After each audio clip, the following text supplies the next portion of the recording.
Okay, a quick refresher on solving by completing the square. I'll do one quick example here.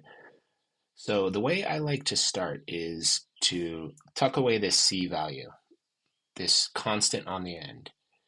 We'll just add 3 to both sides to leave us with a squared plus 2a. I like to intentionally leave a space here, intentionally leave a space. And now we have a positive 3 on the other side. Okay, so what are we going to put in this space? I'll make a little square over here to show you what it is that we're going to put in this space.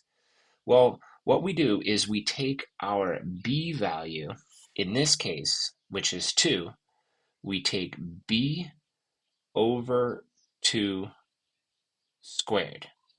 Okay, so in this case here, we have 2 over 2 squared, which equals 1 squared, which just equals 1.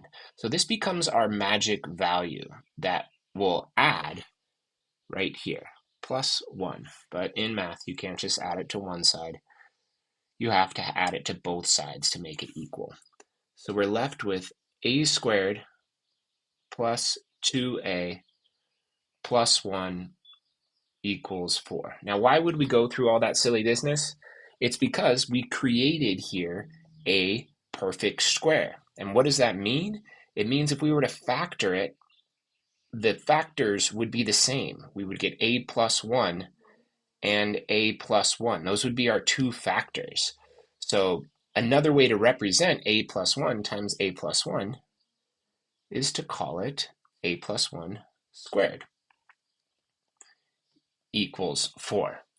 Now, the beauty of this is now we have a solvable method. We have a path to find a solution because we can square root both sides. What does it do when we square root a square? They cancel each other out. So we're just left with a plus 1 equals the square root of 4. I'm going to erase this little side pouch over here. So now, what is the square root of 4? Right? The square root of 4 is plus or minus 2. Plus or minus 2 because negative 2 and positive 2 squared are both 4.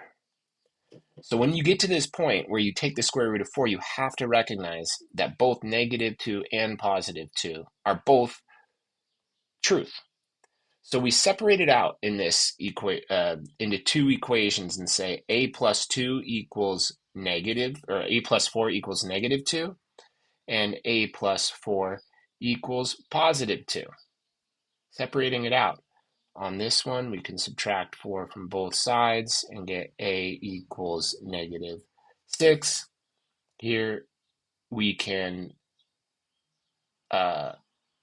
subtract 4 from both sides and get a equals negative 2.